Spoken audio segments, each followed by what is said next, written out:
श्री शिवाय नमस्तुभ्य महाराज। आप सभी लोग जानते हैं कि कार्तिक के महीने में आंवला दीपदान करने का बहुत ही बड़ा विशेष महत्व माना जाता है।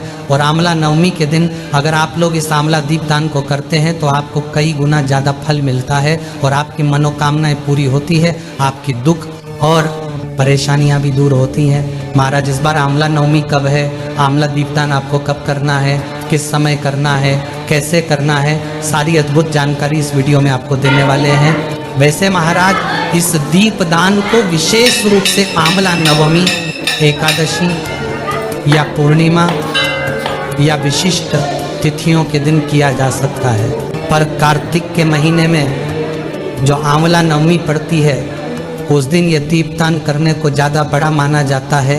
महाराज इस बार आंवला नवमी 30 अक्टूबर 2025 के दिन मनाई जाएगी और इसी दिन आंवला नवमी का व्रत भी रखा जाएगा।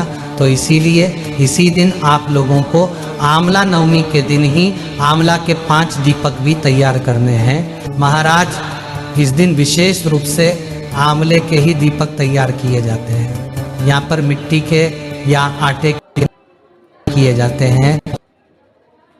आप कोई प्लेट या थाली ले लीजिए जिसमें हम आंवले के दीपक तैयार करेंगे। सबसे पहले प्लेट में एक स्वास्तिक बना लीजिए।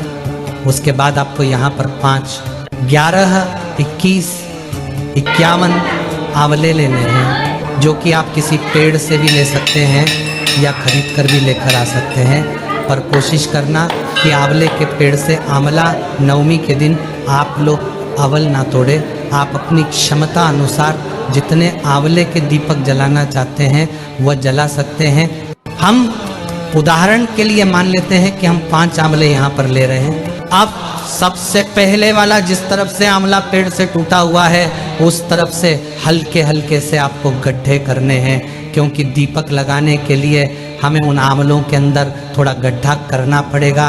अब आप अपने सभी 5 दीपकों को अपनी थाली में सजा लीजिएगा और सभी दीपकों को रोली कुंकू और चंदन से तिलक कर दीजिएगा। महाराज प्लेट को भी तिलक जरूर कर देना जिसमें आपने ये दीपक रखे हुए हैं। अब आपको यहाँ पर गोल बत्ती तैयार करनी है।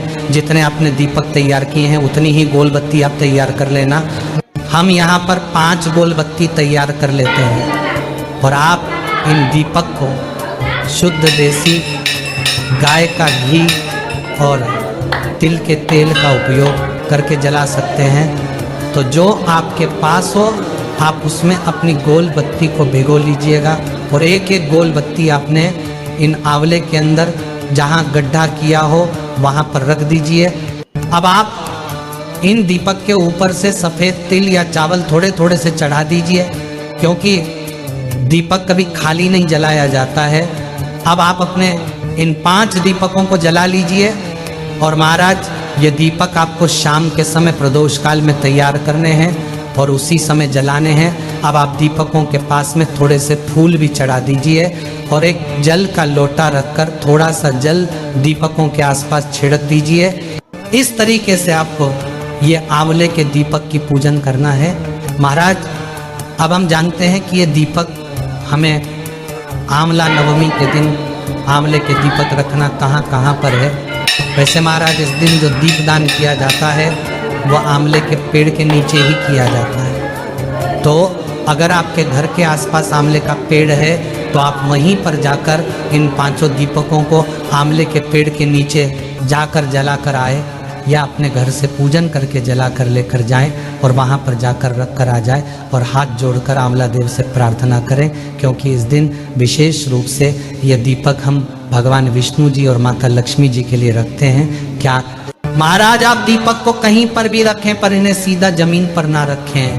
पहले उस जगह पर थोड़े चावल या फूल की पंखुड़ियाँ रखकर ही इन आंवले के दीपक को उस जगह पर रखिएगा। अब अगर आप लोग ये वाला दीपदान अपने घर में करना चाहते हैं तो कौन कौन सी जगह पर करेंगे वो भी सुन लीजिए। महाराज अपने घर में सबसे पहले आंवला दीपक को आप अपने घर में पूजा वाले स्थान पर भगवान के लिए रखेंगे। महाराज दूसरा आंवला वाला दीपक आप अपने घर में नल वाले या पीने के पानी वाले स्थान पर रखेंगे। महाराज तीसरा आंवला दीपक आप अपने घर में तुलसी माता के लिए रखेंगे। महाराज चौथा वाला दीपक आप लोग आकाश के नाम से दीपदान करेंगे, मतलब खुले में ये दीपक आप लोग रखेंगे।